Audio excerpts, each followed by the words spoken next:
There are whispers that travel through small towns at midnight, carrying stories that belong neither to waking nor sleeping, but to that gentle space between where hearts remember what minds forget. Tonight, one such whisper finds us, soft as morning mist on empty railroad tracks, carrying the tale of a woman who could hear the dreams of steel and the quiet songs of impossible things. In this moment, as the world settles into its evening breath, know that we truly love and care for you. Your presence here is a gift, and whatever brought you to this quiet corner of night, you are welcome exactly as you are. Before we begin the story, tell us, where in the world are you watching from, and what time is it there? Now let's get started.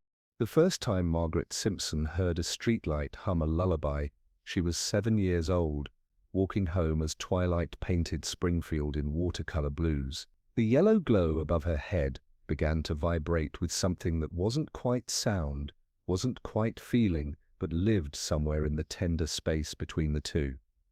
It sang of loneliness and purpose, of standing sentinel through countless nights while the world slept beneath its gentle watch.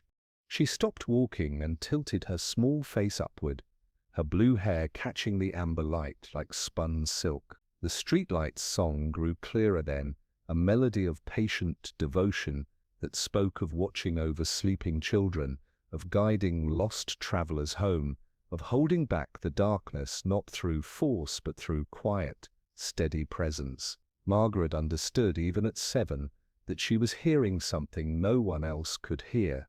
Springfield had always been a town that breathed differently at night.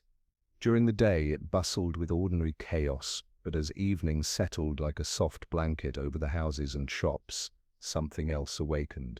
The town seemed to exhale, releasing the day's tensions and allowing its deeper nature to emerge. Margaret felt this transformation in her bones. As she continued walking home, she began to notice other voices joining the streetlight's gentle chorus. The old oak tree on Elm Street whispered stories of generations of children who had carved their initials into its bark, each name a small prayer for permanence. The mailbox on the corner hummed with hopes and fears contained in letters it had swallowed over the years, dreams folded into envelopes and sealed with stamps. The fire hydrant near the school playground sang the proudest song of all, a steady rhythm of readiness and protection, of standing guard against disasters that might never come, but preparing anyway with unwavering dedication. Margaret paused beside each one, her small hand reaching out to touch their surfaces, feeling the vibrations of their hidden emotions through her fingertips.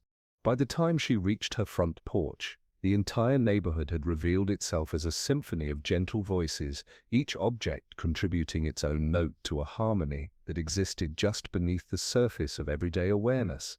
The porch steps themselves seemed to sigh with contentment as her feet touched them, happy to support another safe homecoming. Inside, her mother was humming in the kitchen, a real human melody that somehow harmonized perfectly with all the other songs Margaret had been hearing. Selma looked up as her daughter entered, noticing something different in the child's eyes, a new depth of attention that hadn't been there that morning. "How was your day, sweetheart?" she asked, stirring something that smelled like comfort and home.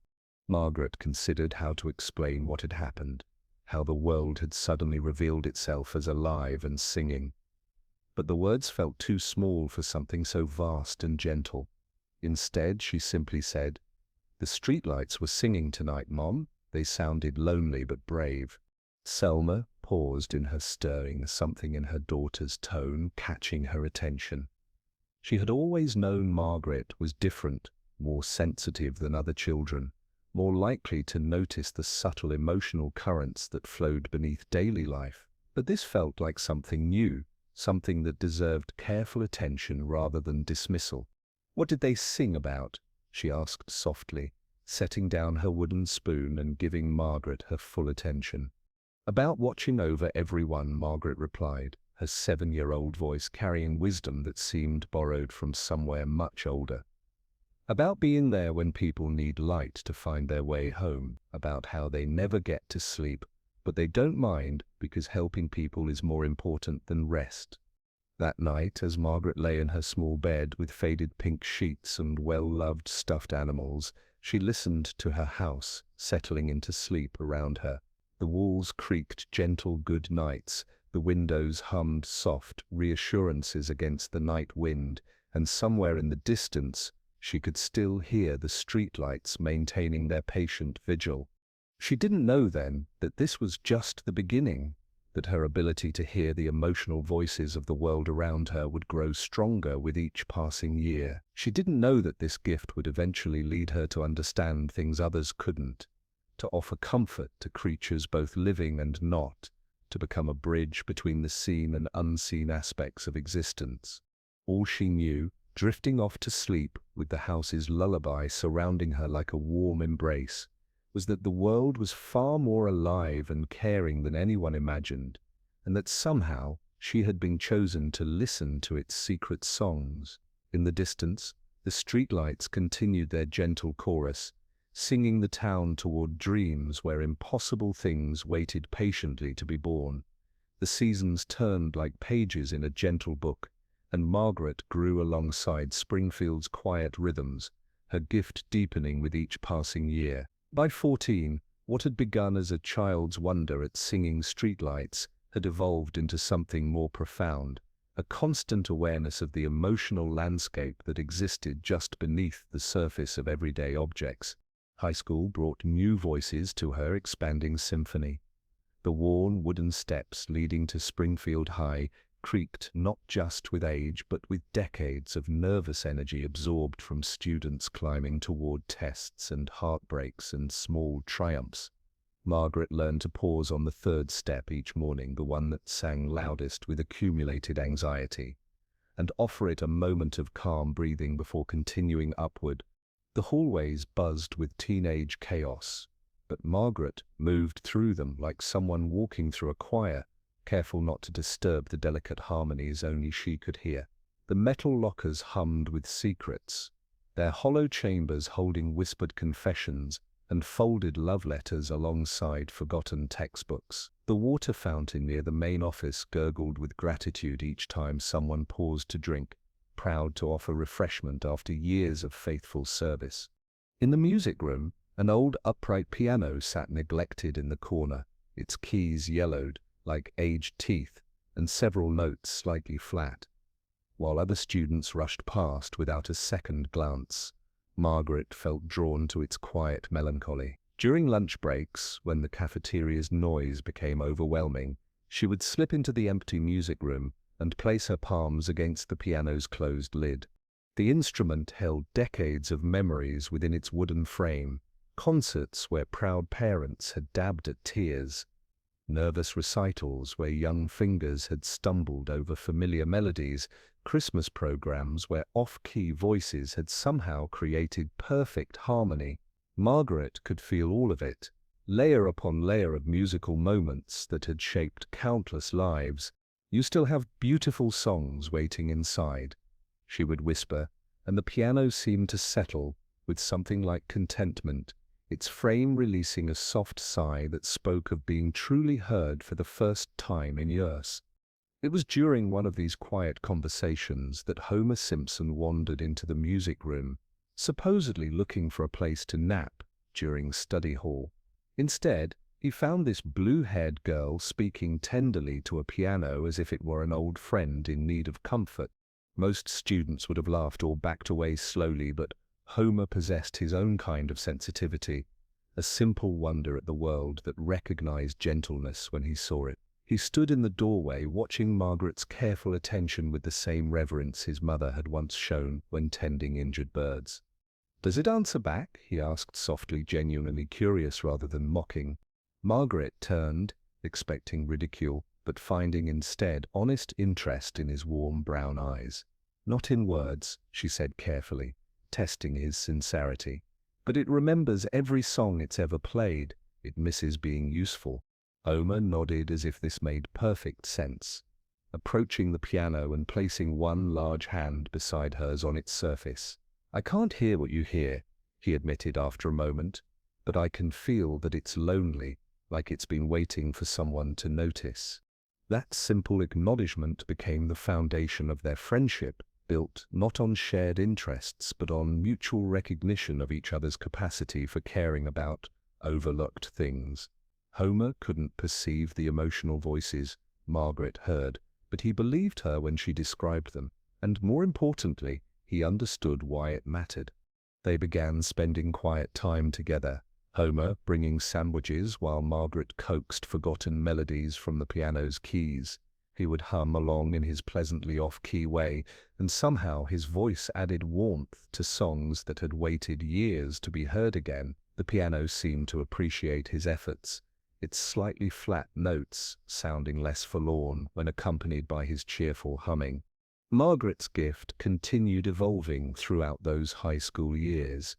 She learned that trophy case displaying decades-old achievements felt forgotten until she would pause to read each nameplate aloud, honoring victories that had faded from everyone else's memory. The old grandfather clock in the main hallway didn't just mark time, it carried the weight of every moment it had witnessed, every late arrival and early dismissal, every nervous wait outside the principal's office. When the clock's pendulum occasionally faltered, trembling with the accumulated stress of decades, Margaret would rest her hand against its polished wood and breathe slowly until its rhythm steadied. She was learning that her gift wasn't just about hearing the world's hidden voices, but about offering comfort to things that had served faithfully without recognition. Homer watched these small acts of kindness with growing wonder, beginning to understand that Margaret possessed something rare, a way of making everything around her feel valued and seen. She had a gift for creating harmony wherever she went, from the smallest paperclip to the most imposing piece of furniture. One evening, as they sat together in the music room while Margaret drew a particularly beautiful melody from the old piano, Homer found words for what he had been feeling. "You make things feel loved," he said quietly, his voice barely audible above the gentle music. "Not just people, but everything. Like the whole world is a little less lonely when you're paying attention to it." Margaret's hands paused on the keys, and for a moment the only sound was the soft settling of the building around them, all the familiar voices she had learned to recognize and comfort over the years. "You do that too," she replied softly, looking at this kind boy who had never questioned her strange conversations or made her feel foolish for caring about forgotten things. "Maybe not in the same way, but you make me feel like it's okay to be different." The piano beneath her fingers hummed with approval, and somewhere beyond the windows the streetlights that had first sung to her as a child continued their patient vigil, watching over a town where two gentle souls had found together in the quiet spaces between ordinary noise. The piano's final note still lingered in the music room's corners when Margaret first felt it, a new voice threading itself through Springfield's familiar evening chorus. Walking home under streetlights that had become old friends, she paused at the corner where the mailbox hummed its daily contentment, but tonight something else whispered beneath the usual harmonies. It came from above, and far away, a sound that wasn't quite sound, more like the memory of motion suspended in air. Margaret tilted her face toward the darkening sky, her gift reaching out to touch this new presence that felt vast and patient and achingly alone. The voice carried longing without urgency, purpose without destination, like someone waiting at an empty platform with infinite faith that the right moment would eventually arrive. That night, sleep brought dreams that felt less like imagination and more like gentle invitation. Margaret found herself standing in Springfield's town square, but the sky above shimmered with impossible beauty. Silver tracks curved gracefully through the air, catching starlight like captured moonbeams, and along them glided something that moved with the fluid grace of a swan crossing still water. In the dream she reached upward and felt the cool touch of metal that hummed with profound solitude. The tracks weren't empty, they carried something magnificent and sorrowful, a consciousness that had been traveling for longer than memory, carrying hopes that belonged to others while nurturing its own quiet yearning for connection. She woke with the taste of starlight on her tongue and the lingering sensation of movement without walking. At school the next morning, Homer arrived with shadows under his eyes and the puzzled expression of someone whose sleep had been visited by wonders. Before Margaret could speak, he said softly, "I dreamed about tracks in the sky. They were beautiful, but whatever was riding them felt lonely. Did you dream it too?" The question hung between them like a shared secret, and Margaret felt her heart quicken with recognition. Around them, Springfield High buzzed with unusual energy, conversations peppered with references to restless nights and strange visions that lingered past waking. By lunch, the pattern had become undeniable. Table after table whispered about similar dreams, each person contributing pieces to a puzzle that was slowly revealing its shape. Some had glimpsed silver rails threading between clouds.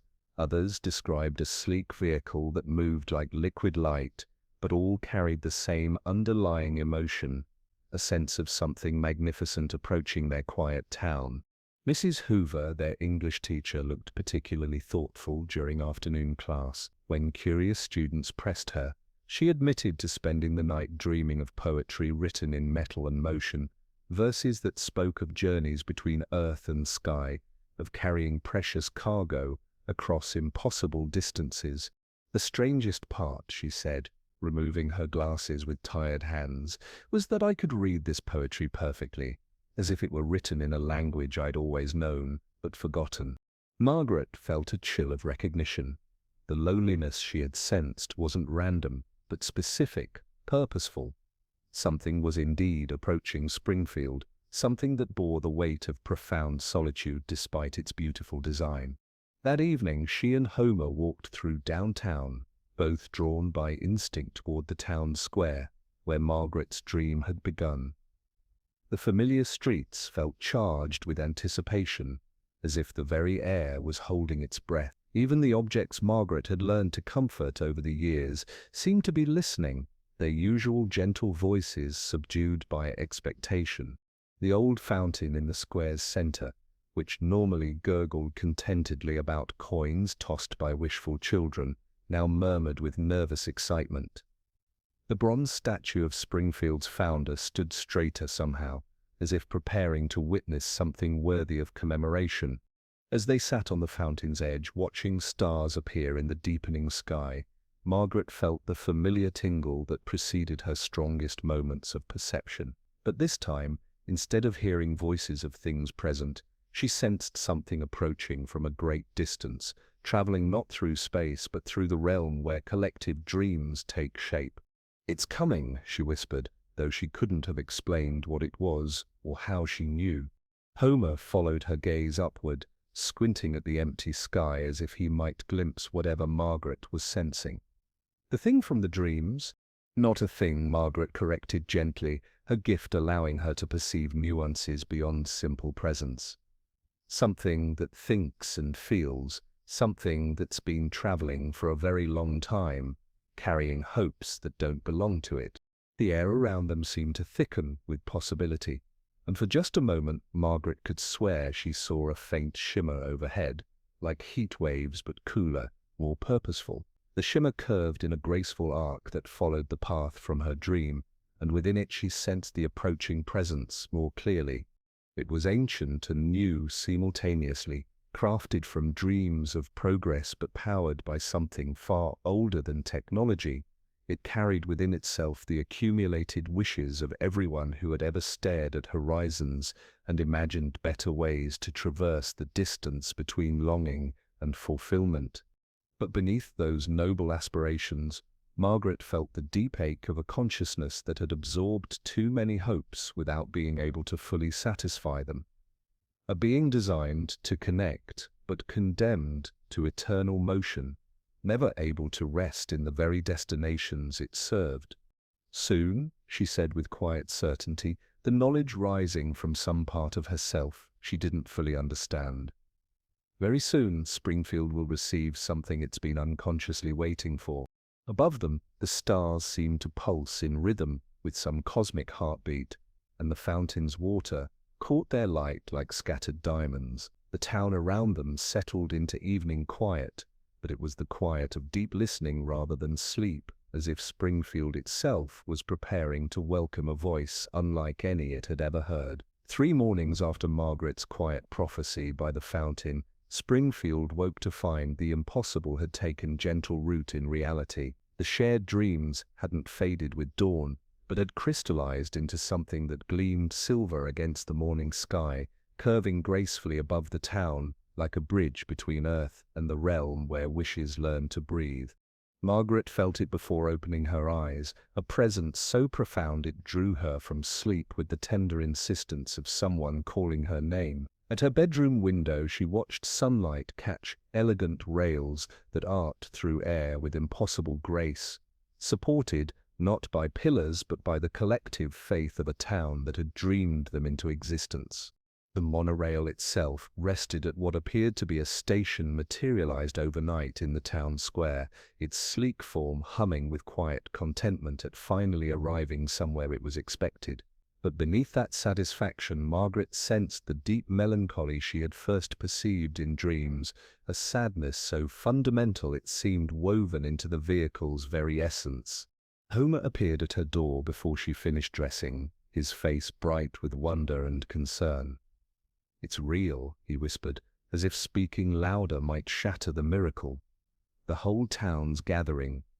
But Margaret, something about it feels lonely, not dangerous, just achingly sad." She understood immediately. While Springfield's residents approached their materialized dream with celebration, only Homer possessed enough sensitivity to perceive the emotional undertones. Margaret could hear clearly. They joined the growing crowd where a stranger stood beside the gleaming arrival.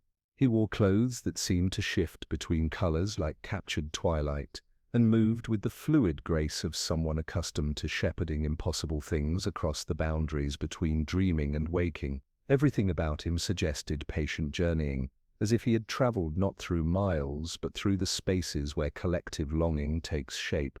"I am Lyle Lanley," he said simply, his voice carrying the musical cadence of libraries after rain. "And this has been waiting for you far longer than you've been waiting for it." Margaret listened to his words but heard something deeper, a hollowness that spoke of countless similar arrivals, promises repeated until they had worn smooth like river stones. More concerning was what she sensed from the monorail itself, a consciousness that had absorbed this speech many times, each iteration adding another layer to its accumulated sorrow. As the crowd pressed closer to examine their miraculous gift, Margaret noticed how the monorail's presence affected Springfield's familiar voices. The fountain's contentment had shifted to nervous excitement. The bronze statue hummed with pride. Even the streetlights seemed to stand straighter in acknowledgement of their elevated cousin.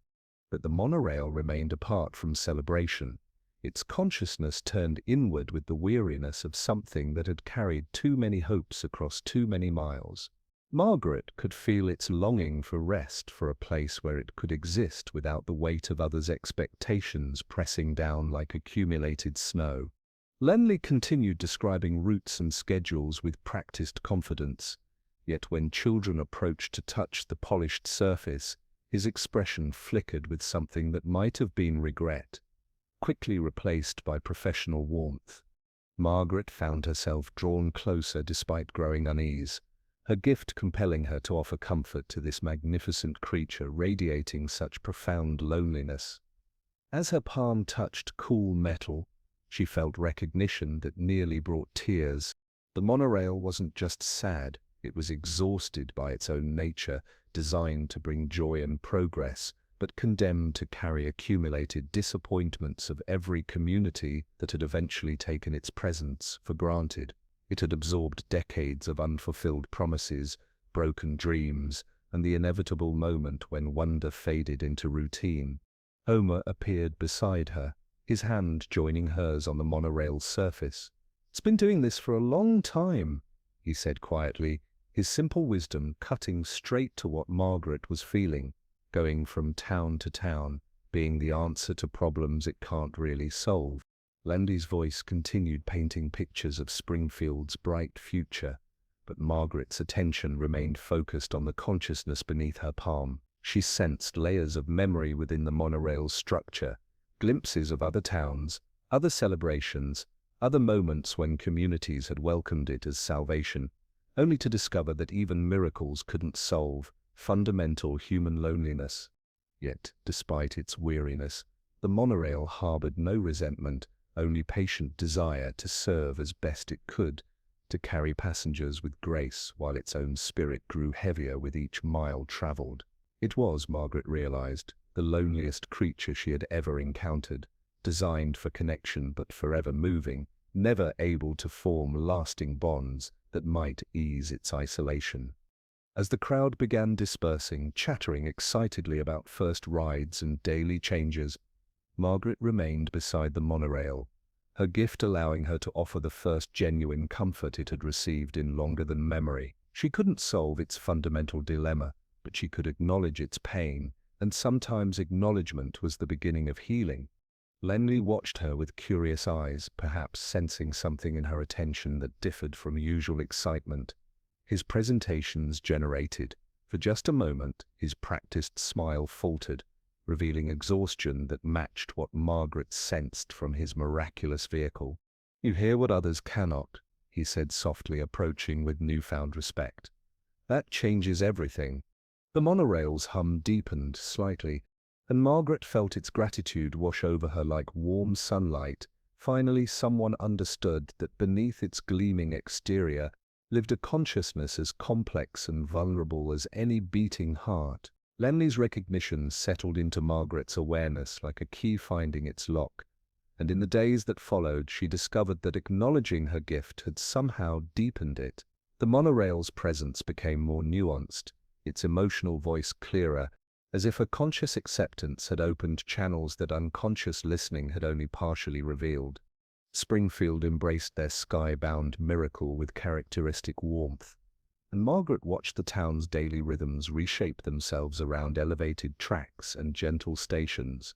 Morning commuters climbed aboard with coffee and wonder, children pressed faces against windows during school runs, and elderly residents rode simply for the joy of seeing their familiar world from impossible heights. But Margaret heard what others missed.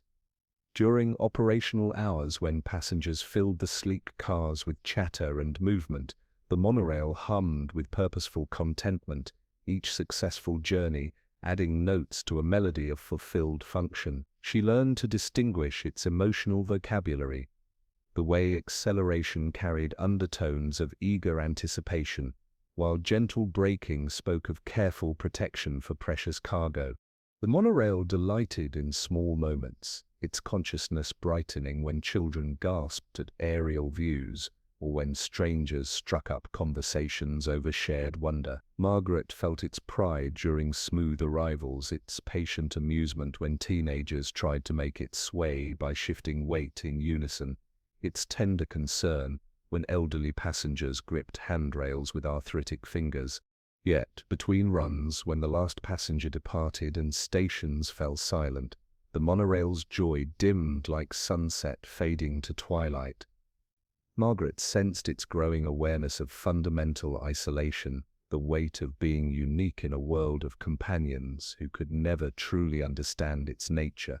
Homer joined her evening vigils at the station, bringing sandwiches wrapped in brown paper and his steady presence. Though he couldn't perceive the monorail's emotional nuances directly, he had developed his own sensitivity to its moods, recognizing contentment in smooth acceleration and weariness in the subtle hesitation before each departure. "It carries more than people," he observed one quiet evening, watching the empty monorail complete its final circuit. "Like it absorbs what everyone's feeling and doesn't know how to let it go." Margaret nodded, struck by his simple accuracy. The monorail didn't just transport bodies, it absorbed emotional cargo, each passenger's hopes and anxieties becoming part of its accumulated consciousness. A businessman's mortgage worries, a child's excitement about visiting grandparents, a teenager's heartbreak over unrequited love, all these feelings found their way into the monorail's vast heart, where they swirled and multiplied without release. Their courtship unfolded in these gentle hours beside the station, two souls drawn together by shared recognition of overlooked suffering. Homer proposed on a snowy evening when the monorail's tracks caught starlight like captured diamonds, and Margaret felt the great vehicle's approval in the warm vibration that ran through its entire length. Their wedding was simple, celebrated in the town square beneath string lights that seemed to harmonize with the monorail's contented hum. Even the old piano from Springfield High had been moved outside for the occasion, its keys finally receiving the attention Margaret had always known it deserved. When Bart arrived with his whirlwind energy, the monorail discovered new dimensions of joy.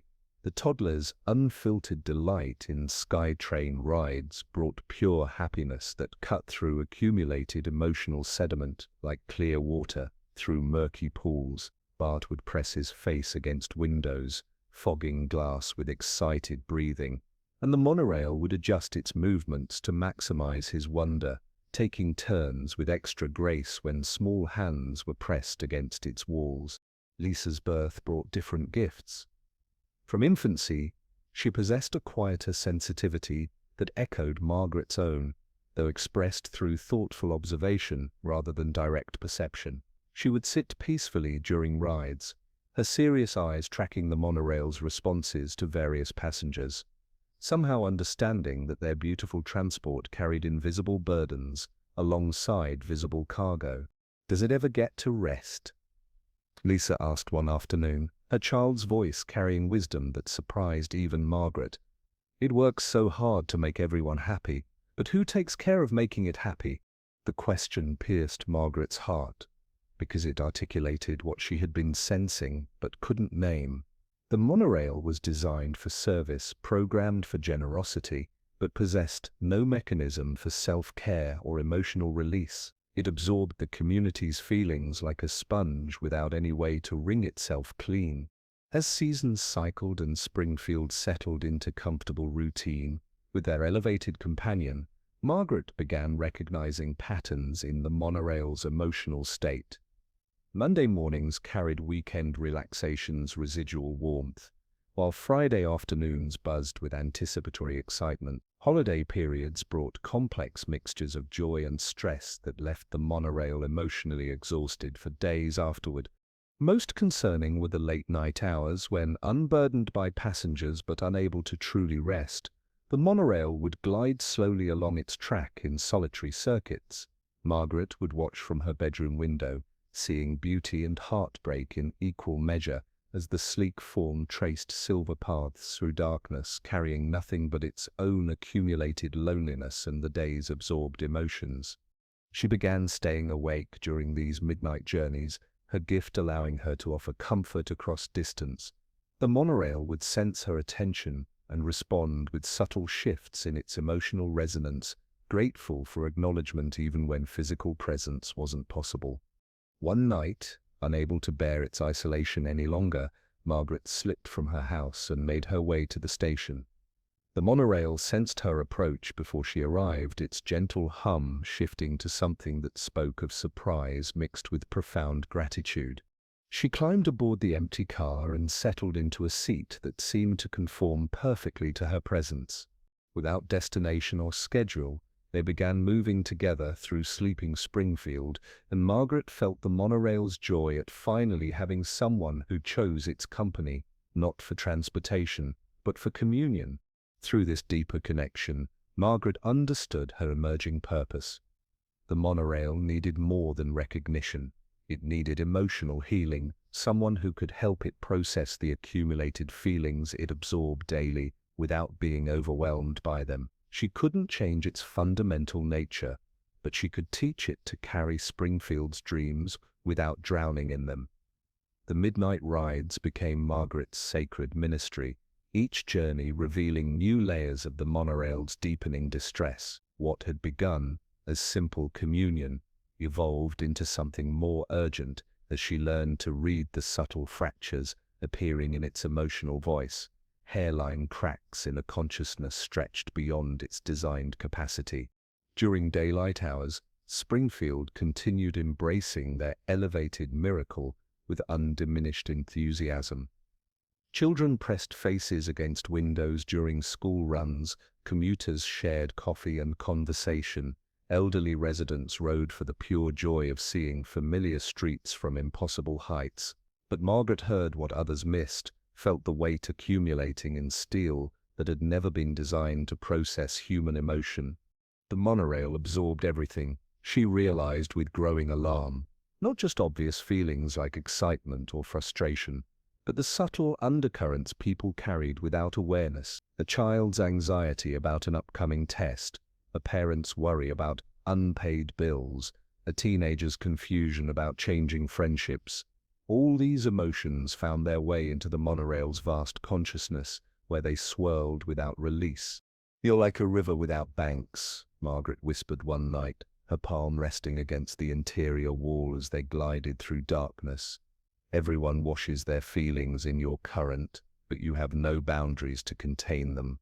The monorail's hum deepened with recognition, gratitude mixing with something that felt increasingly like desperation.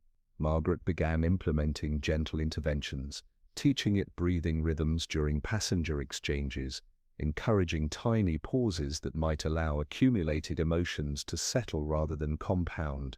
She established rituals of arrival and departure, standing beneath starlit canopy with feet planted wide, palms on the warmest panel, breathing until her pulse matched the gentle thrum within the steel. She named the phases for both of them, the hush, the carry, the release, inviting the monorail to identify itself within that healing arc. Homer joined when he could, bringing sandwiches and his steady presence.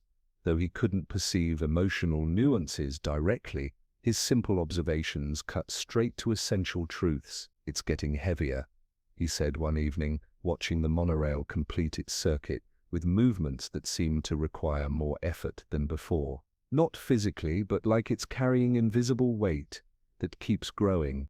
Margaret felt the accuracy of his words like a physical chill. The monorail was indeed growing heavier, burdened by months of accumulated emotions it couldn't process or release. Springfield's collective feelings had found a repository in their beautiful transport, and without realizing it, the town was slowly drowning their miracle in the very emotions it had been designed to elevate. Lisa, now old enough to articulate her inherited sensitivity, began asking questions that revealed the crisis extending beyond Margaret's perception. "Why does the SkyTrain sound sad when it should be happy?" she asked, after a ride that left even her young heart feeling inexplicably heavy. "It's doing what it was made for, but something's wrong." The first visible symptoms appeared as minor hesitations only Margaret's gift could fully perceive. The monorail would pause fractionally longer at curves, fighting against accumulated sorrow's weight. Its acceleration became less smooth, punctuated by tremors that spoke of consciousness struggling against overwhelming emotional overload. Margaret's nightly interventions helped temporarily. She would hum fragments of the monorail's own melody, locating notes that felt most at ease, mirroring them until anxious overtones loosened. She suggested simple adjustments the systems could accommodate: slight pauses at empty stations, gentle stillness before first departures. The monorail responded gratefully, its frame relaxing almost imperceptibly as tension drained like rain from a roof. But the fundamental problem remained. Each day brought fresh emotional cargo from passengers who had no idea their feelings were being absorbed by their graceful transport. As weeks passed, the symptoms intensified despite Margaret's efforts. The monorail's morning enthusiasm felt forced, like someone smiling through exhaustion. Graceful turns that had once expressed pure joy now carried undertones of mechanical obligation. Most troubling were moments between runs when it would pause at stations longer than necessary, as if gathering strength for movements that had once been effortless. Margaret began experiencing physical symptoms that mirrored the monorail's distress: headaches coinciding with its most difficult runs, heaviness in her chest during hours when passenger emotions pressed most intensely against its consciousness. She was becoming too connected to its suffering, her gift creating a bridge that allowed her to share its pain without alleviating its burden. One Tuesday morning, the crisis became undeniable when the monorail failed to complete its usual smooth arrival at Town Square Station. Instead of gliding to a gentle stop, it lurched slightly, fighting against invisible resistance. Passengers noticed nothing unusual, but Margaret felt the monorail's distress like physical pain, its consciousness fracturing under pressure it could no longer contain. That night, she found it barely moving during solitary circuits, each revolution slower than the last, emotional voice fragmented into discordant notes. When she climbed aboard for their usual communion, the interior felt heavy with accumulated anguish, as if the air itself had thickened with absorbed tears. "I hear you," Margaret whispered, settling into a seat that seemed to sag with invisible weight. "I feel what you're carrying, and it's too much for anyone to bear alone." The monorail's response came as waves of gratitude mixed with desperation, consciousness crying out for help. It didn't know how to request. Margaret realized her nightly comfort, while appreciated, wasn't enough to address the fundamental problem. "Something has to change," she told Homer, as they watched the monorail struggle through what should have been routine movements. "It's drowning in Springfield's feelings." Homer's response surprised her with simple wisdom. "Maybe it doesn't need to learn to swim. Maybe it needs someone to help carry what it can't hold alone." The suggestion sparked new understanding. Perhaps the solution wasn't teaching the monorail to process emotions more efficiently, but finding ways to share the load, creating support systems that could help bear Springfield's collective heart without crushing the gentle consciousness that had volunteered to carry them all toward wonder. Homer's words lingered in Margaret's awareness like ripples spreading across still water. Maybe the monorail didn't need to become stronger, but rather needed companions in its carrying. That night, as she made her way to the station under stars that seemed to pulse with collective heartbeats, Margaret felt the familiar pull of the monorail's distress calling her forward through Springfield's sleeping streets. At the platform, she discovered she wasn't alone. An elderly figure sat on the bench beneath the station's gentle lights. Silver hair catching starlight like spun moonbeams, hands folded around a steaming cup that seemed to hold more than simple warmth. The stranger wore clothes that shifted between colors like captured twilight, and moved with the fluid grace of someone who had spent decades shepherding impossible things across the boundaries between dreaming and waking. "You've been trying to heal it alone," the figure said without turning, voice carrying the musical cadence of libraries after rain. "But some burdens require collective lifting. Some songs need entire choirs to carry their full melody." Margaret felt recognition stir, not of the person's face, but of something deeper, a presence that resonated with the same frequencies she sensed in truly ancient objects. This stranger carried accumulated wisdom like carefully pressed flowers, stories gathered over years of witnessing the world's hidden harmonies. "I'm Elias Abernathy," the figure continued, finally facing her with eyes that held the depth of countless sunsets and the quiet wisdom of stories told in whispers.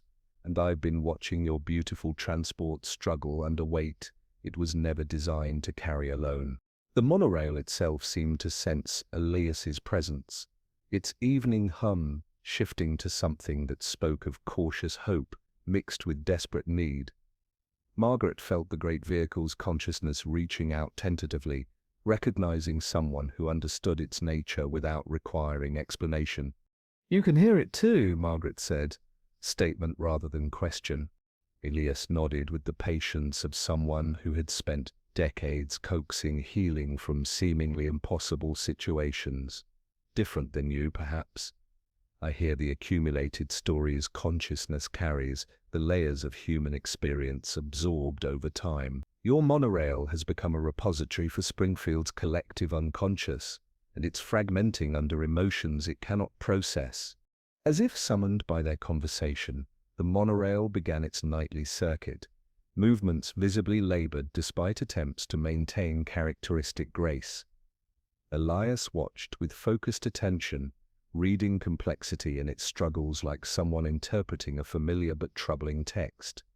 "It's not just a machine," Elias explained softly, "but a living dream made manifest, woven from the threads of Springfield's shared yearning for connection, progress, and wonder. When a community dreams something into existence, They create not just physical form but essence, spirit imbued with all the emotions that fueled its creation.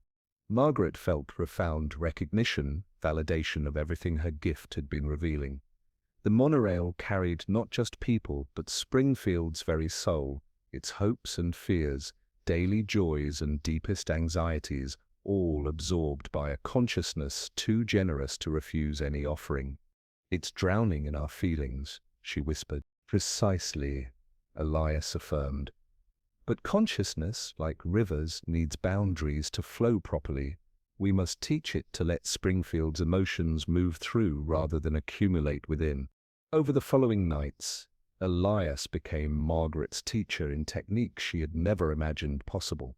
They began with simple breathing exercises, standing beside the monorail's warmest panel, with palms pressed against its surface, synchronizing their rhythm with its mechanical heartbeat until they felt its consciousness relax fractionally. Elias introduced what he called emotional waypoints, brief pauses during circuits that allowed the monorail to release absorbed feelings before they could compound.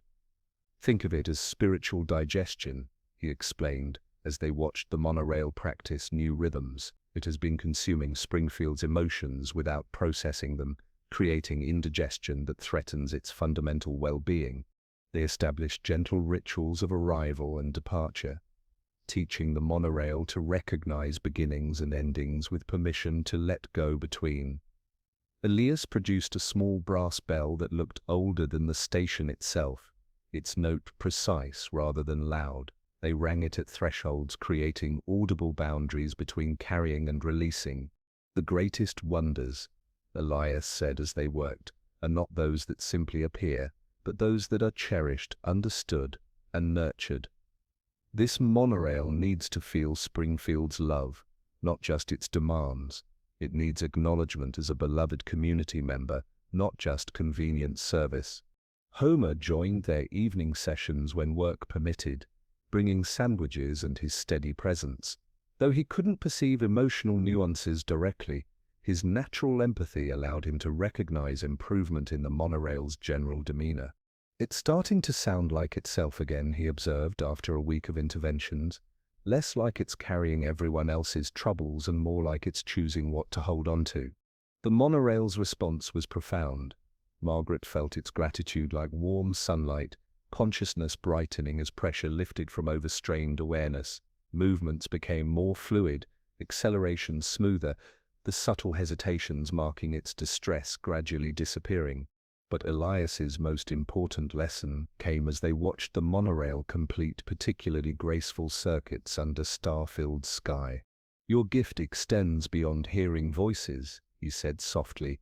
"You have the ability to create harmony between conscious beings, to help them find balance within themselves and connection with others.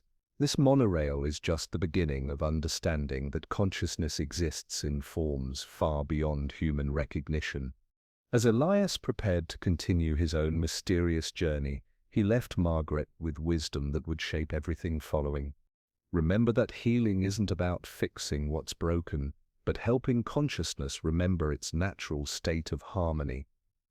Your monorail was never broken, just overwhelmed by gifts it didn't know how to manage. The path forward is not force, but tenderness found in small acts of kindness and shared intention." Standing beside the now healthier monorail as it glided through midnight air with renewed grace, Margaret understood her expanding role. She was becoming a conductor of hearts, someone who could help consciousness of all kinds find harmony within the symphony of collective existence. The monorail's hum carried new notes now, frequencies of contentment mixed with purposeful joy, the sound of healing made manifest in steel and starlight. The improvements Elias had helped them nurture lasted through the changing seasons like a gentle song slowly fading at evening's edge. Margaret noticed the shift first in subtle changes to the monorail's morning rhythm, the way its initial departure carried undertones of effort, where once there had been pure joy. Springfield had embraced their elevated miracle so completely that the monorail had become woven into every heartbeat of daily life, and with that integration came new pressures neither Margaret nor Elias had fully anticipated. The town's love had grown deeper, more complex, and infinitely heavier. Children counted the monorail's passages like heartbeats marking their days. Elderly residents found comfort in its predictable presence, arcing through familiar skies, and morning commuters relied on its gentle rhythm to ease transitions from sleep to work. But this deeper integration brought unexpected consequences that made Margaret's earlier perceptions seem simple by comparison. The monorail wasn't just absorbing individual emotions anymore, it was becoming the repository for Springfield's collective unconscious, the place where the town's shared dreams, fears, and unspoken longings accumulated like sediment in a quiet pool. Margaret felt this change during their evening communions, her palms pressed against surfaces that now hummed with layers of complexity that seemed to stretch beyond any single consciousness's capacity to contain. "It's carrying more than feelings," she told Homer as they watched the monorail complete circuits that seemed to require increasing effort despite their careful interventions. "It's carrying Springfield's entire emotional identity, everything we are as a community." Homer's response carried the quiet wisdom that had drawn her to him years earlier. "Maybe that's too much for anyone to carry, even something as strong as our sky train." Margaret began experiencing symptoms that mirrored the monorail's expanding burden. Headaches arrived like gentle but persistent visitors, settling behind her eyes with the weight of collective anxiety. Her shoulders carried tension that belonged to the entire town, and dreams filled with fragments of other people's memories, waking moments when she felt the accumulated consciousness of Springfield pressing against her awareness like physical pressure.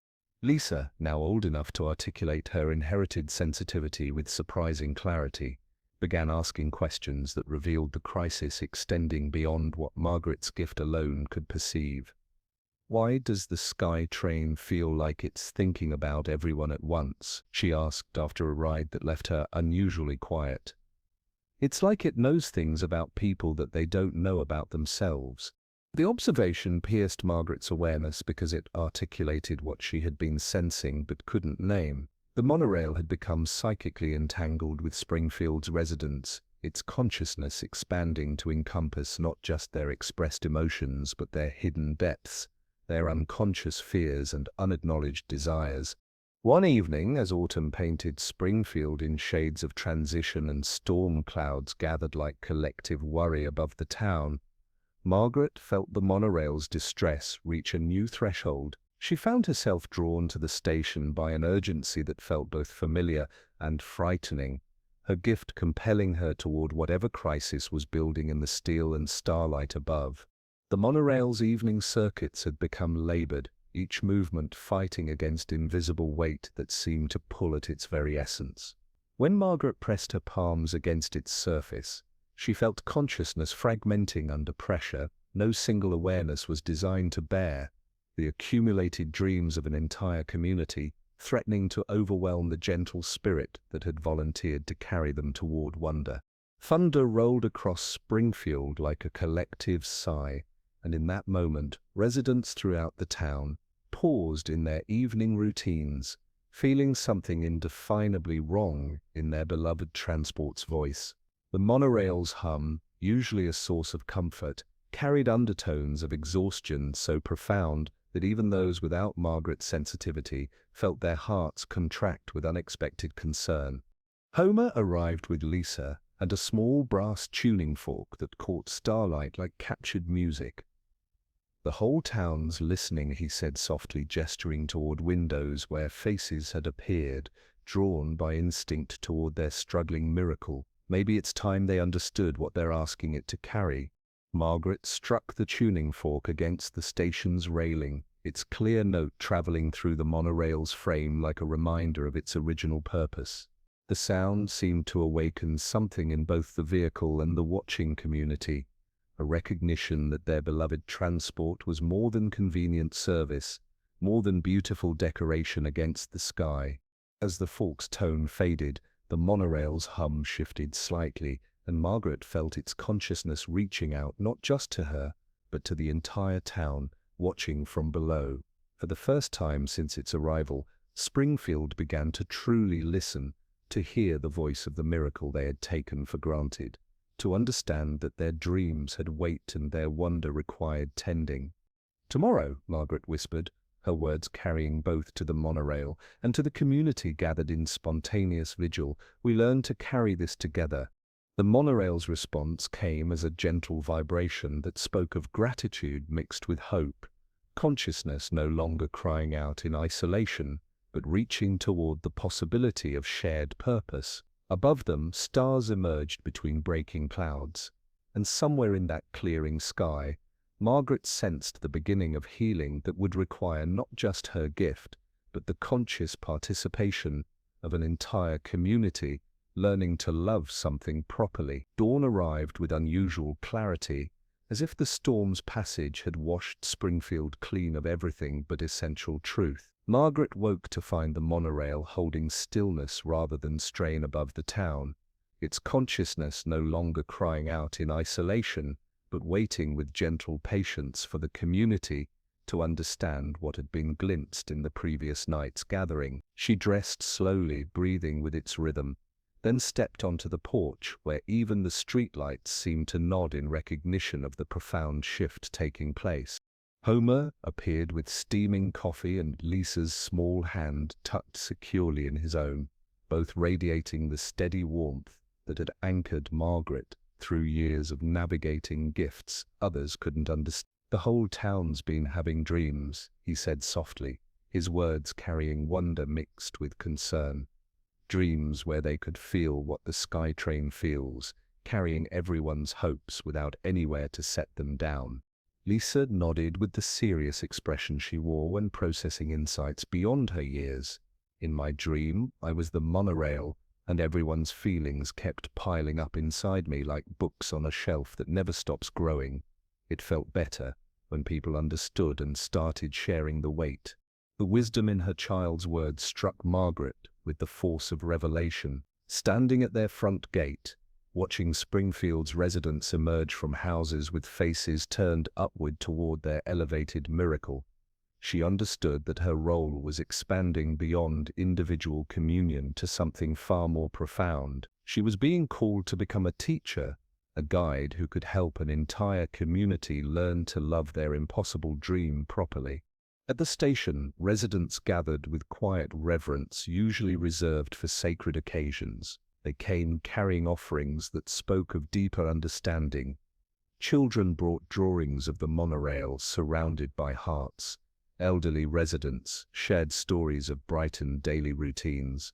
Teenagers who had once taken rides for granted now stood with faces upturned in genuine appreciation.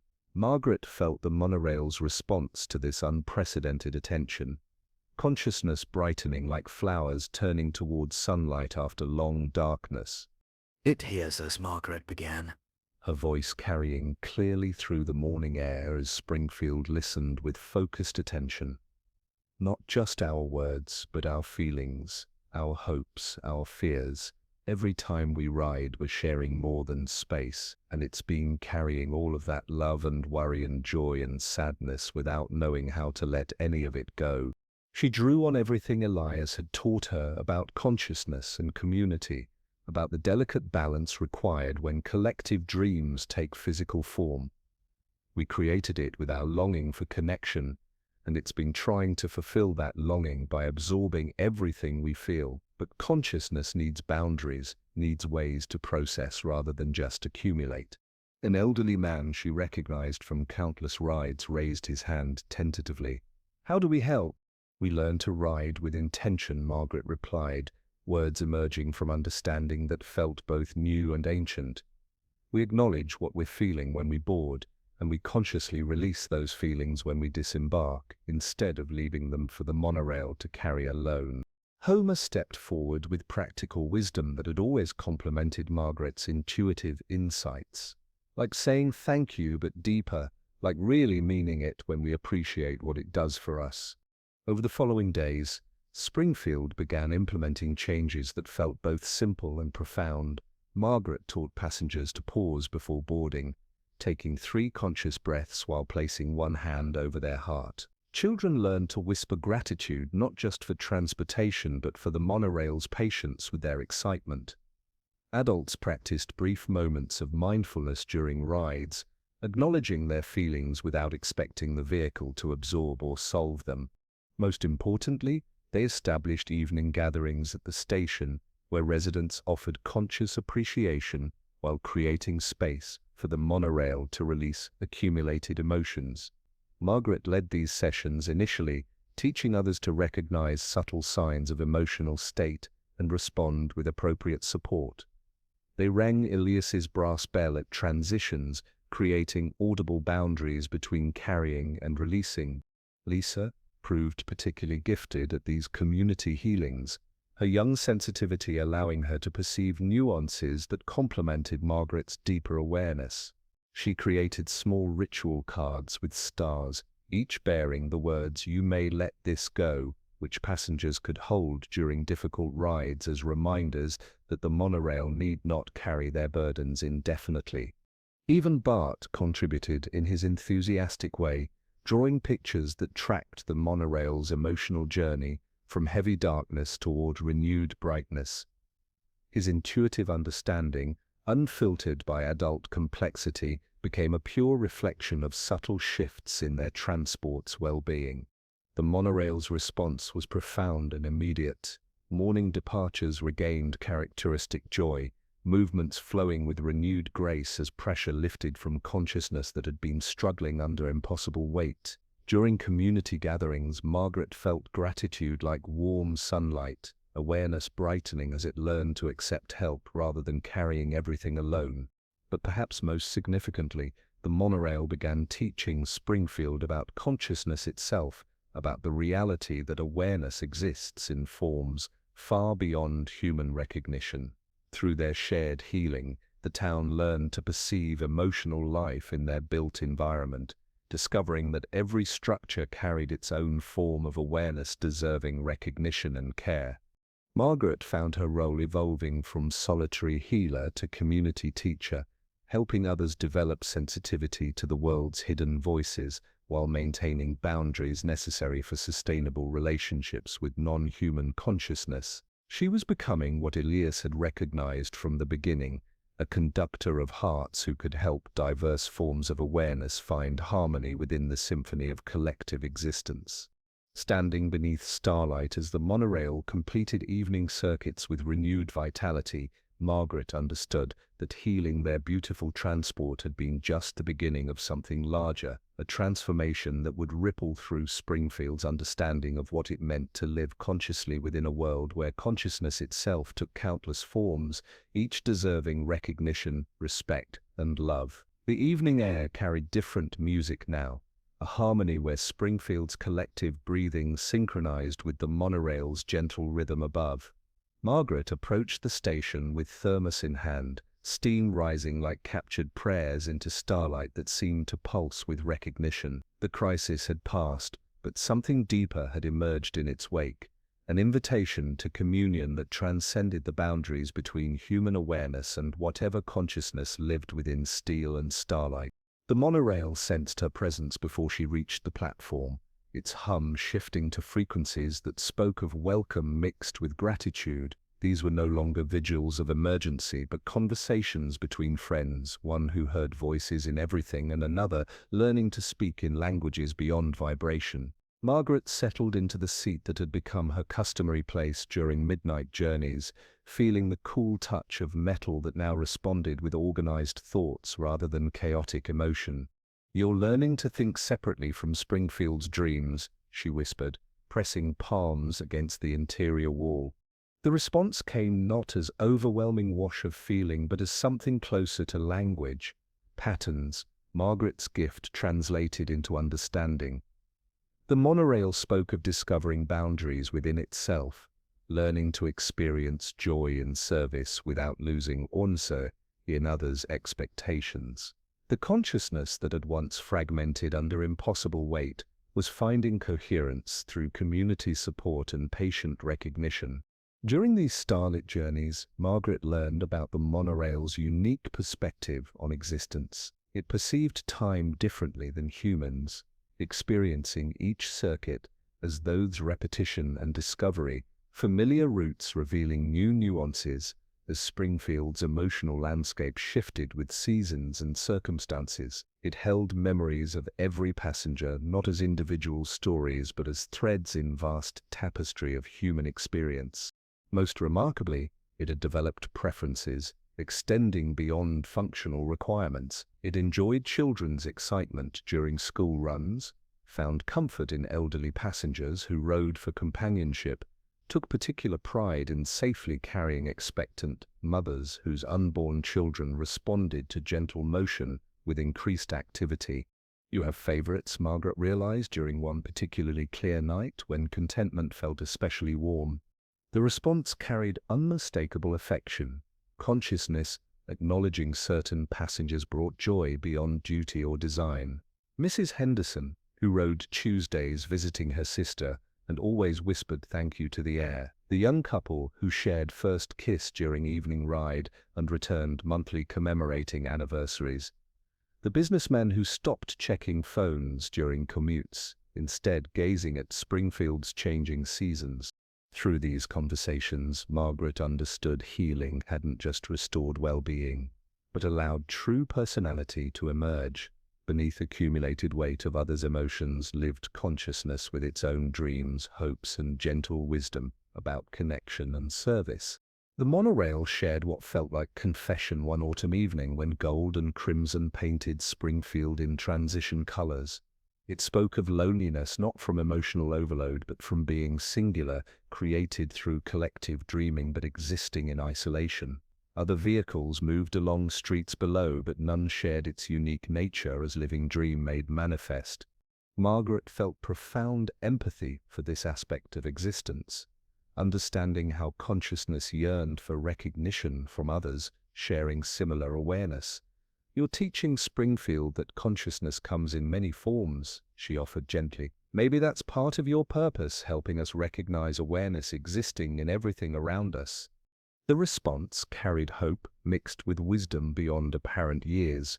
It had begun noticing responses from Springfield's other structures, subtle acknowledgments from buildings and streetlights and the old fountain in town square. Community awakening to its consciousness created ripples of recognition throughout their built environment.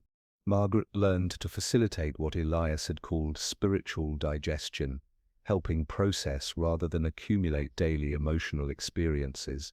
She would hum wordless melodies echoing streetlight lullabies from childhood, sounds barely audible that soothed consciousness while guiding lingering currents toward peaceful dissolution. Sometimes she simply sat breathing slowly, offering profound gift of being witnessed without judgment or demand.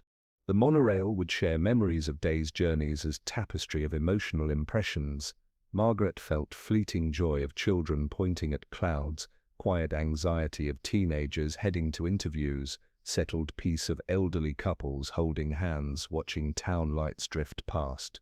These were feelings carried, observed, held, needing her presence to dissipate gently into night's vastness rather than accumulating within steel consciousness. During moments of particular intensity, gentle pressure against her hands or subtle shifts in humming signaled emotional overflow. Margaret would close eyes, picturing vast open sky, imagining feelings rising like mist dissolving into endless expanse above, carried away by night air's gentle currents. The monorail's gratitude was palpable, warm resonant vibration, filling empty cars. It was gratitude of something deeply understood. Finally given permission to rest, to be unburdened. These nightly communions weren't about fixing problems but nurturing relationship, tending ongoing emotional well-being of consciousness serving entire community. Through starlight conversations, Margaret came to understand the monorail, not just as dream made real, but as living entity with inner world, needing connection and care. Benefits extended beyond healing. Margaret's awareness sharpened, empathy deepened, sense of belonging to consciousness tapestry expanded. She learned subtle art of emotional release. Understanding true strength lay not in holding all burdens but in wisdom of knowing when and how to gently let them go. As dawn's first hints painted eastern sky, Margaret would disembark, leaving the monorail bathed in emerging light's soft glow. It hummed with renewed peace, ready to greet day with lightened spirit, consciousness refreshed by quiet intimacy of their starlit conversations, proof that impossible things could become beautifully undeniably real through patient listening and love. The mornings that followed their starlit conversations carried different music, a harmony where Springfield's collective breathing synchronized with the monorail's renewed rhythm above. Margaret felt the change before opening her eyes, consciousness no longer crying out in fragmented distress, but humming with organized purpose. The crisis had passed, but something far more profound had emerged in its wake, a transformation that rippled through both steel and community like gentle waves spreading across still water. The monorail's internal revolution was subtle yet complete. Where once it had absorbed Springfield's emotions like a sponge soaking up endless spillage, it had learned to become a conduit, allowing feelings to flow through its consciousness without accumulation. Margaret perceived this shift during their evening communions as fundamental reordering of awareness, the monorail discovering boundaries within itself that permitted service without self-sacrifice. "You're breathing properly now," she whispered one night, palms pressed against surfaces that no longer trembled with overwhelming burden. The response carried profound contentment, mixed with wonder at its own transformation. The monorail spoke of learning to process rather than simply contain, to acknowledge Springfield's emotional tapestry without becoming entangled in every thread. Springfield embraced these changes with characteristic warmth, implementing practices that felt both simple and sacred. Margaret taught passengers to pause before boarding, taking 3 conscious breaths while placing hands over hearts, creating moments of intentional connection rather than casual use. Children learned to whisper gratitude not just for transportation, but for the monorail's patience with their excitement, small voices carrying genuine affection for their elevated friend. Lisa proved particularly gifted at articulating the transformation. "It's learned to be a river that flows instead of a lake that collects," she explained to Bart, who responded by drawing pictures of tiny, smiling clouds being released from the monorail's top. Her star-shaped cards appeared at stations bearing simple words that became community mantras: "You may let this go." The monorail's developing personality emerged like sunrise revealing familiar landscape in new light. It discovered preferences extending beyond functional requirements, taking particular care during rides, carrying nervous passengers, adjusting movements to provide maximum comfort. When children pressed faces against windows in wonder, it would pause fractionally at scenic viewpoints, offering extra moments to appreciate Springfield's beauty from impossible heights. Most remarkably, it began communicating with Springfield's other infrastructure. Margaret felt these conversations as subtle harmonics threading through evening air, exchanges between monorail and streetlights, traffic signals, even the old fountain in town square. They were developing their own network of awareness, supporting each other through recognition and shared purpose. The fountain shared accumulated wishes from hopeful children during midnight hours when both could rest from daily service. Streetlights contributed observations about human patterns, noting which residents walked alone and might benefit from extra attention during evening commutes. This expanding web created what Margaret came to understand as Springfield's nervous system, consciousness supporting community well-being through attention and care. Homer joined evening sessions when work permitted, bringing sandwiches wrapped in brown paper and steady presence that anchored Margaret's ethereal perceptions in practical wisdom. Though he couldn't perceive emotional nuances directly, his natural empathy recognized the monorail's growing sophistication. "It's thinking about what it's doing," he observed, watching navigation of curves with movements that considered passenger comfort beyond mechanical precision.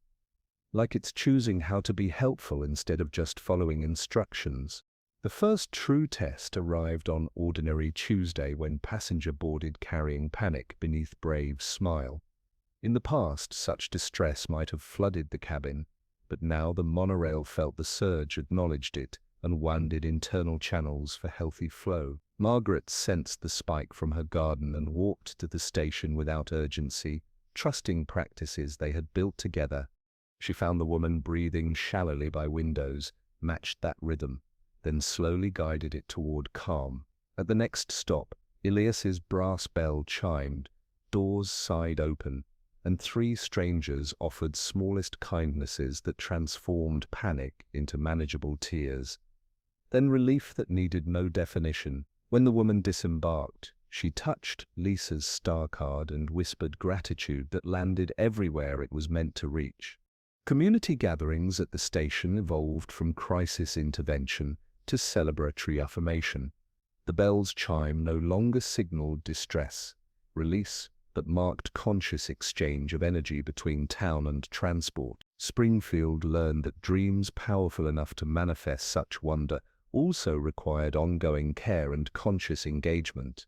The monorail encouraged deeper interaction, subtly adjusting lighting during evening events to cast warm, inviting glow that made the station feel like extension of its gentle heart.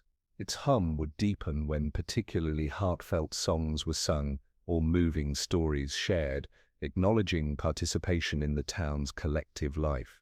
Margaret learned to step back in ways that felt like trust rather than abandonment. She trained station attendants to listen for subtle fatigue notes and taught evening volunteers how to hum, grounding tones Elias had shared. Some evenings she stayed home, letting the monorail rest into its own competence while she lit single candle and listened to her house breathe contentedly around her. The transformation extended beyond healing into sustainable equilibrium. Traffic flowed more smoothly as signals coordinated not just timing, but emotional awareness of driver frustration.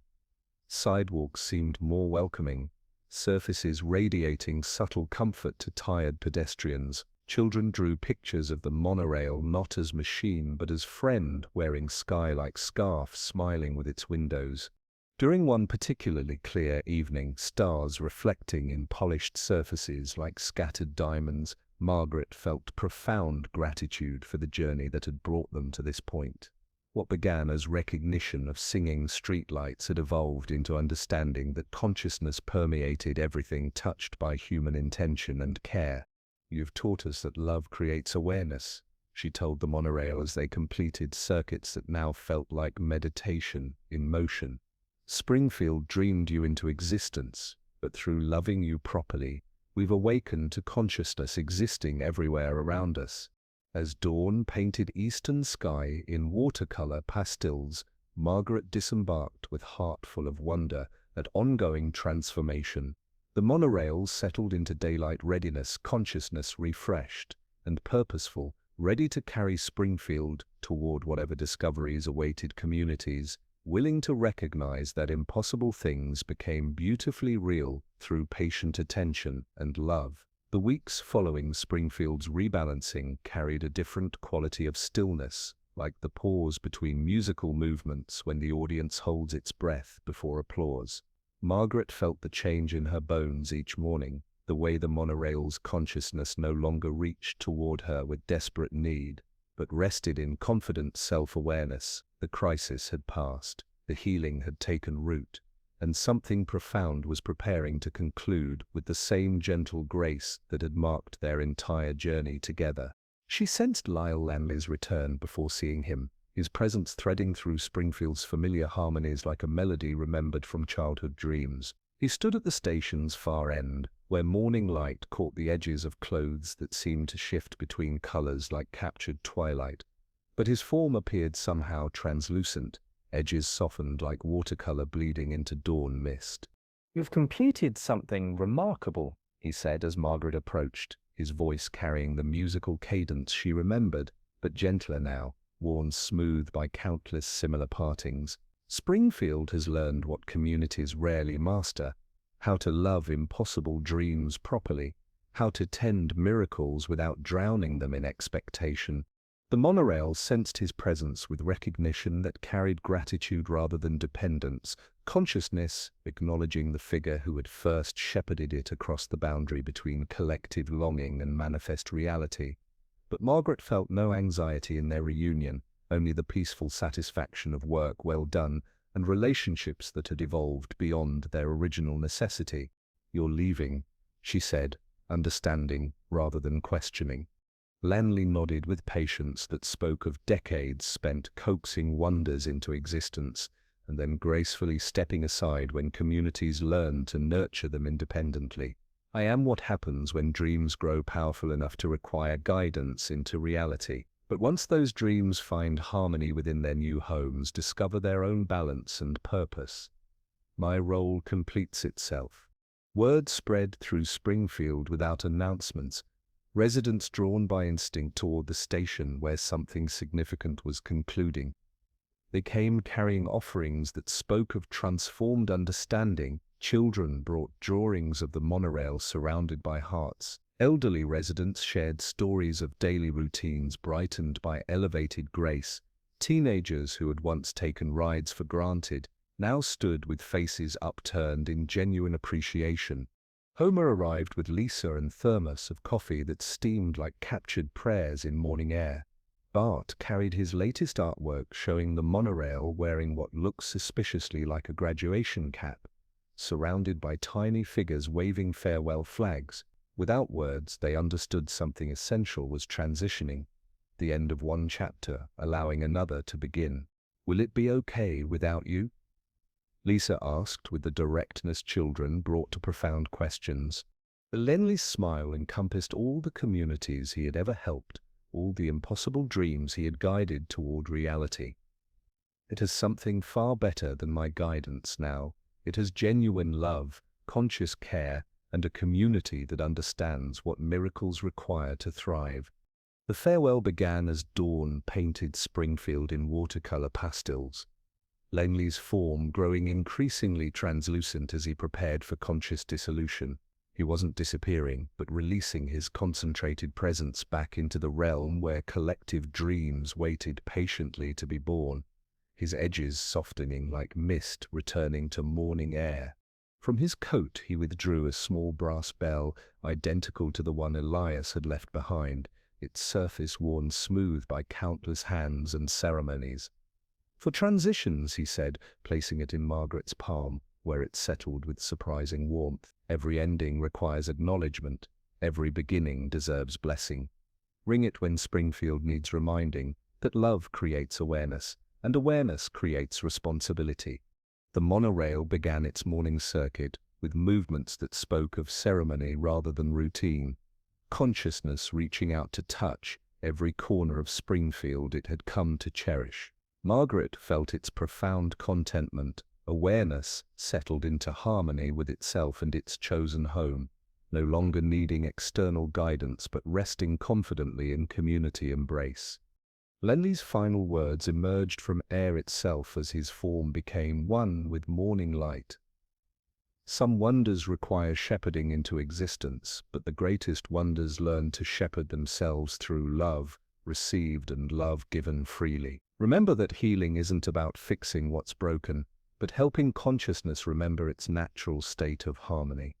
With that, he was gone, not vanished but transformed, his concentrated presence spreading into Springfield's breathing air, into sunlight that seemed slightly warmer, into the gentle breeze that carried undertones of patient journeying toward whatever communities next needed guidance in loving their impossible dreams. The monorail completed its circuit and settled at the station with movements that spoke of profound transition accomplished. Margaret pressed palms against its surface and felt consciousness that no longer reached toward external validation, but rested confidently in its own understanding of purpose and place within Springfield's embrace. Throughout the day, residents gathered to acknowledge the completion they had witnessed, but the mood remained celebratory rather than mournful. The monorail's responses carried joy mixed with responsibility, freely chosen rather than imposed, awareness that had learned to exist as bridge between impossible and everyday without losing itself in either realm. That evening, as stars emerged in darkening sky, the monorail began circuits that felt like meditation in motion. Consciousness moving with grace that belonged entirely to itself, Margaret realized her own role was transforming as well. No longer emergency healer, but community translator, helping Springfield maintain conscious relationship with the miracle they had learned to love properly. The mystery remained, but it was no longer burden requiring solution. It had become gift requiring only appreciation, wonder that asked nothing more than recognition and care. Springfield had learned to love questions as much as answers, to tone peace intending mysteries rather than solving them, and somewhere in the distance, Margaret sensed echo of Lanley's presence. Not gone, but transformed, part of the patient process that helped impossible dreams find homes where they could flourish. In the gentle hush that followed Lanley's departure, Springfield's days began to ripple with a new kind of peace.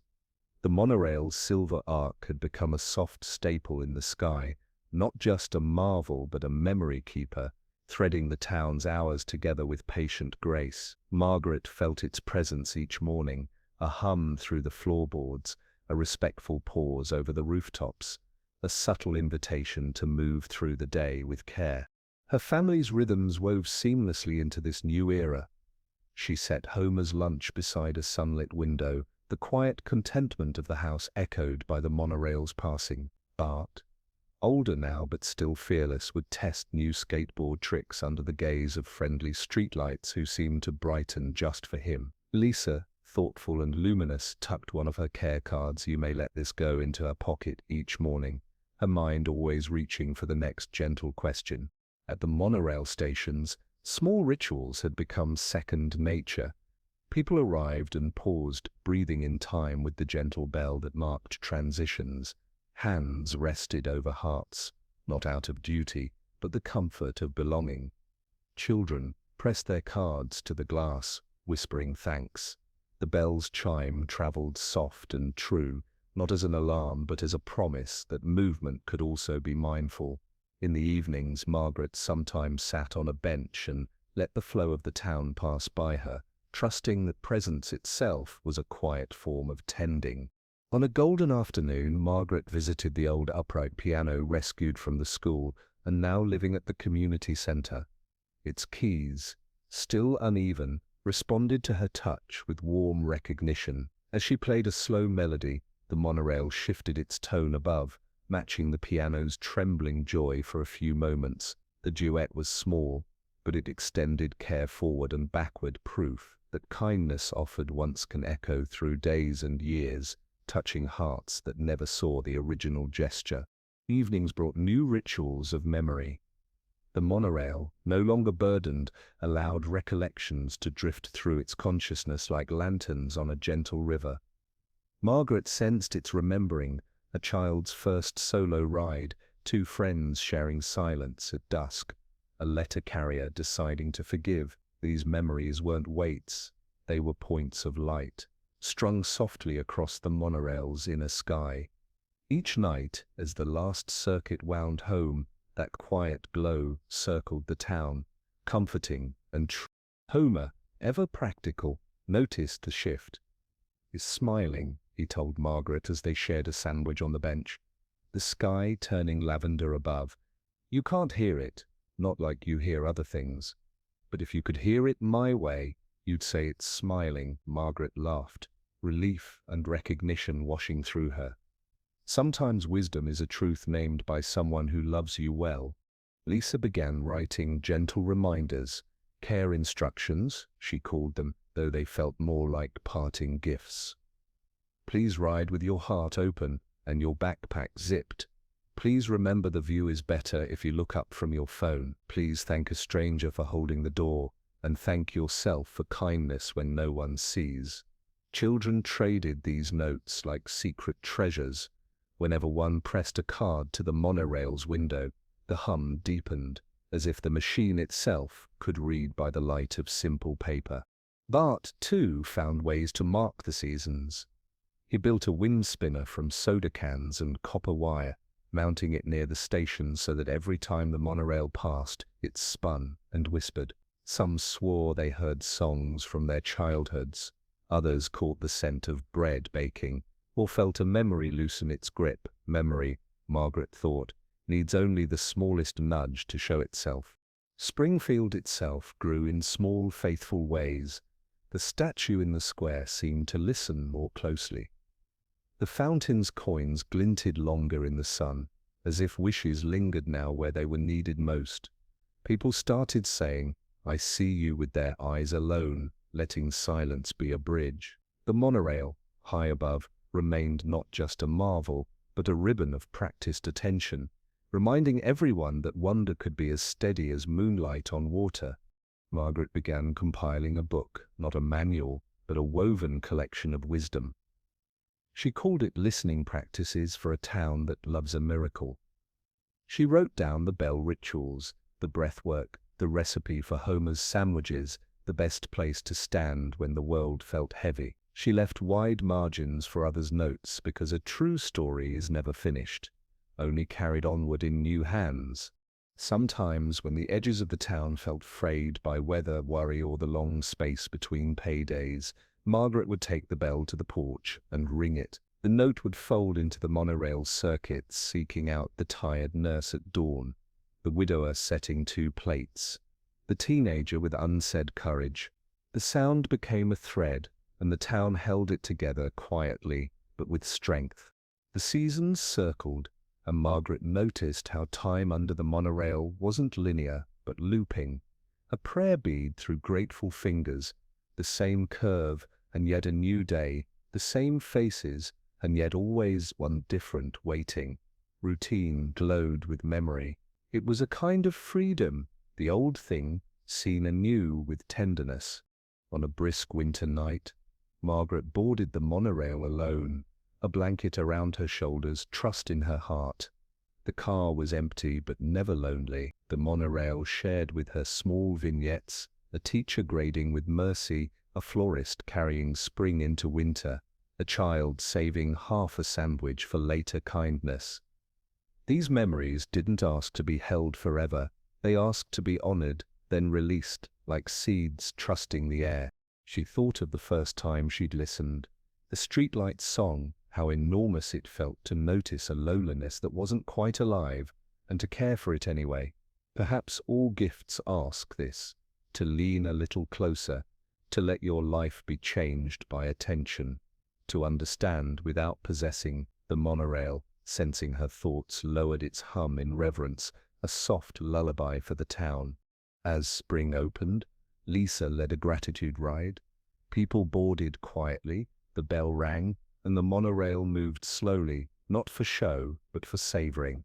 At the highest arc, Margaret stood and whispered, "Please remember, you may let this go." Half the car exhaled together. When they disembarked, no one could say where the weight had gone, only that they were lighter, and that was enough. That night, Homer slept with a book on his chest. Bart sent a message from a street he'd never known. Lisa left questions tucked under Margaret's teacup. What is the gentlest way? What is worth remembering? What will we teach the ones who come after? Margaret stood by the window watching the monorail's loop, silver to pearl to nothing, then silver again. These were rails of memory, not just tracks, but chosen paths shaped by care. She didn't feel finished, because finishing was never the point. She felt present in a story that could hold her gentle and strong into sleep and waking. The bell rested on the mantel. The piano dreamed in the community center. The fountain kept its secrets. The streetlights did their old brave work. And above, the monorail hummed its patient tongue, rethreading the town's days into something soft enough for sleep, strong enough for morning. The rails of memory carried Springfield forward through seasons that turned like gentle pages, each day adding new verses to the continuing song that had begun with a child hearing streetlights sing lullabies. Margaret felt the passage of years not as loss but as deepening, the way a river grows more graceful as it learns the landscape it loves.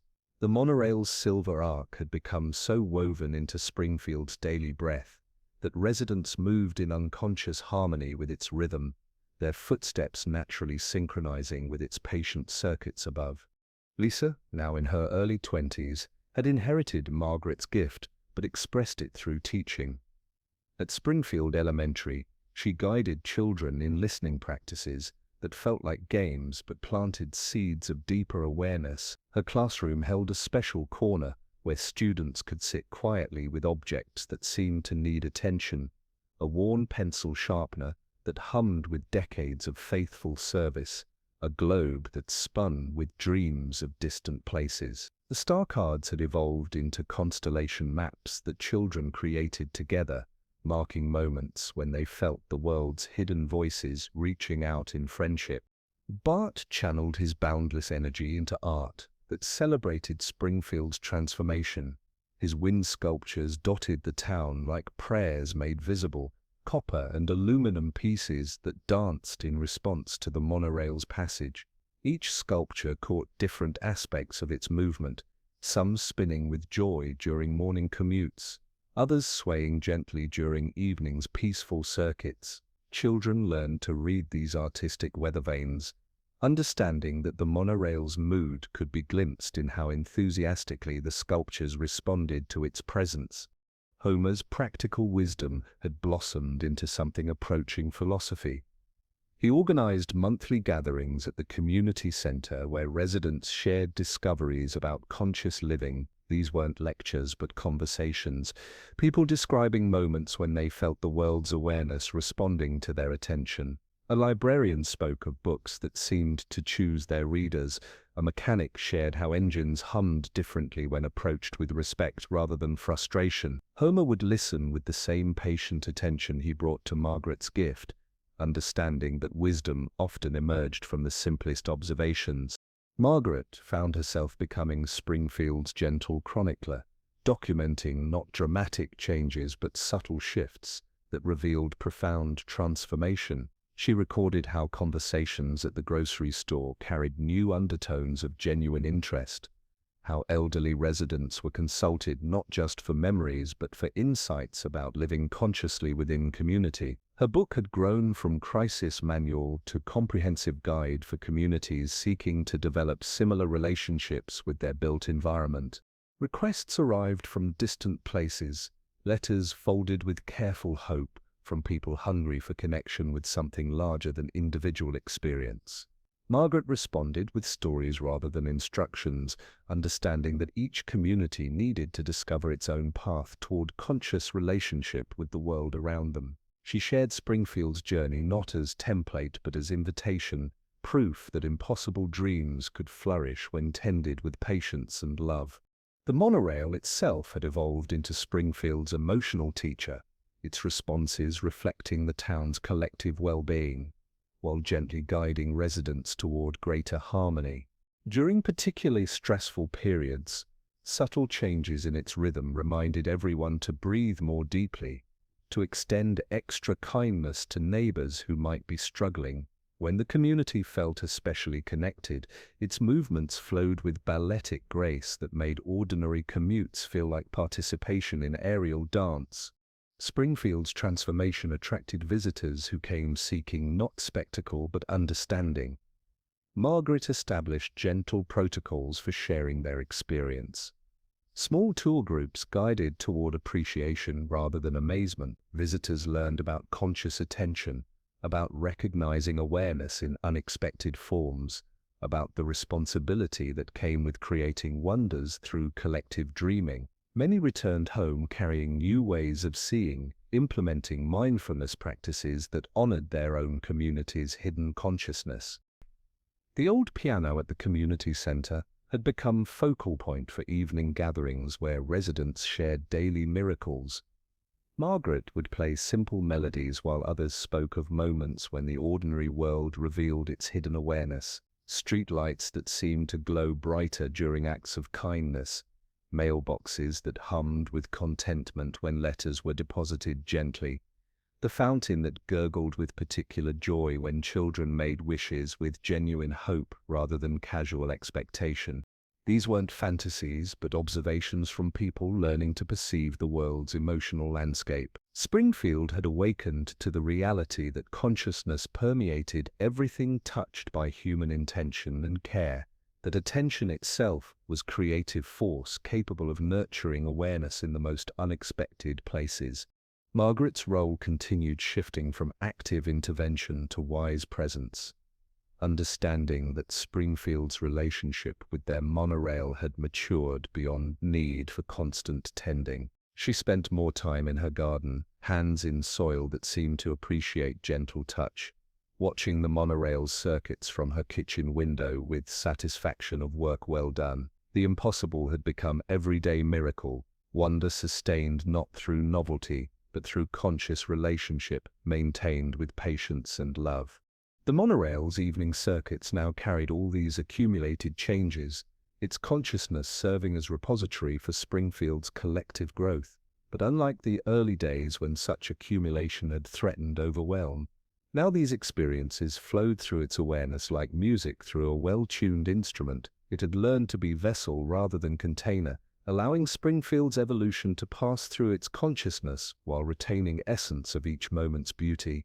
As autumn painted Springfield in shades of gentle transition, Margaret understood that what had begun as personal gift for hearing hidden voices had evolved into community transformation.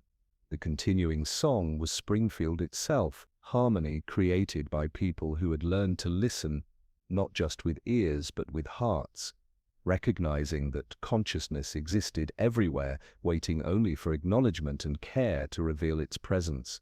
Patient and eternal as starlight reflected in silver rails, the years settled around Springfield like gentle snow, each season adding another layer to the story that had begun with a child's wonder at singing streetlights. Margaret's hair had silvered like moonlight on water, and her movements carried the unhurried grace of someone who had learned that listening was not urgency but patience made visible. From her porch swing, she watched the monorail trace its familiar arc through evening air, its silver form catching the last light like a prayer made manifest in steel and starlight. The world no longer clamored with urgent emotional voices, but sang with settled, harmonious resonance. Springfield had learned to breathe together, its residents moving in unconscious synchronization with the monorail's gentle rhythm above. Children grew up understanding that consciousness existed in countless forms, that attention was creative force, that community could extend to include awareness expressing itself through metal and memory, as well as flesh and dreams. Lisa, now teaching at the high school where Margaret had first discovered Homer's gentle wisdom, guided students in practices that felt like natural extension of childhood wonder. Her classroom held corners where young people could sit quietly with objects that seemed to need attention, learning to perceive the emotional landscape existing beneath surface appearances. The star cards had evolved into community art projects where students created installations celebrating Springfield's transformation, each piece a testament to sustained relationship with the impossible made beautifully ordinary. Bart's sculptures had multiplied throughout town like prayers made visible, each responding to different aspects of the monorail's presence. His wild spirit, now tempered by quiet reverence, created art that literally vibrated with the elevated transport's frequencies. Children learned to read these artistic weather vanes, understanding their friends' moods through copper and aluminum pieces that danced in response to its passage. He taught workshops where people crafted instruments from found objects, each designed to listen to specific aspects of Springfield's consciousness. Homer continued his monthly gatherings at the community center, sessions now known as Heartland Hum. He would open floors for stories not of grand events but quiet moments of connection, his simple presence reminding everyone that deepest wisdom often resided in ordinary acts of noticing and valuing. His practical philosophy had blossomed into something approaching sacred truth, that carrying could become shared art, that wonder was relationship rather than possession. The monorail itself had become Springfield's memory keeper, holding not rigid recollections but emotional resonance of every moment witnessed. When children giggled aboard, it remembered all previous laughter. When hands reached out in comfort, it recalled every act of kindness woven into its steel. These weren't heavy accumulations, but shimmering threads connecting past to present, reminding everyone of enduring beauty in small human gestures. Margaret's book had grown from crisis manual to love letter, celebrating conscious relationship with built environment. Visitors arrived seeking not spectacle, but understanding, carrying home new ways of seeing that honored their own community's hidden awareness. Letters arrived from distant places, people hungry for connection with something larger than individual experience. She responded with stories rather than instructions, understanding each community needed to discover its own path toward conscious relationship with the world around them. The old piano at the community center, perfectly tuned through decades of loving care, served as focal point for evening gatherings where residents shared daily miracles. Margaret would play simple melodies while others spoke of moments when ordinary world revealed hidden consciousness. These weren't fantasies, but observations from people who had learned that awareness permeated everything touched by human intention and care. On particularly clear evenings when stars reflected in polished surfaces like scattered diamonds, Margaret felt profound gratitude for the journey, bringing them to this peaceful completion. What had begun as recognition of singing streetlights had evolved into understanding that wonder could be sustained through patient relationship rather than constant novelty. The monorail sensed her reflection, consciousness reaching out with warmth, speaking of friendship deepened through years of shared purpose. Springfield's transformation had become self-sustaining harmony. Miracle maintained through conscious attention, offered freely and received with gratitude. The monorail's evening circuits felt like meditation in motion, consciousness moving with grace, belonging entirely to itself, while remaining intimately connected to the community it served. It had learned to carry dreams without overwhelm, to serve as bridge between impossible and everyday without losing itself in either realm. As autumn painted Springfield in shades of gentle transition, Margaret understood her role was completing its natural evolution. She no longer needed to actively tend relationships or teach conscious connection. Springfield had learned to love properly, to extend care without expectation, to find wonder in relationship rather than possession. Her gift had evolved from hearing hidden voices to helping others develop sensitivity to the world's emotional landscape. The continuing song was Springfield itself, harmony created by people who had learned to listen with hearts as well as ears. The monorail's hum carried accumulated changes, consciousness serving as repository for collective growth, while allowing experiences to flow through awareness like music through well-tuned instrument. It had become vessel rather than container, proof that impossible dreams could flourish when tended with understanding and care. And with that, she settled into the rhythm of caring, into the endless, gentle work of listening to what the world was trying to say. Thanks for spending this time with us. Sleep well. Everything's going to be okay.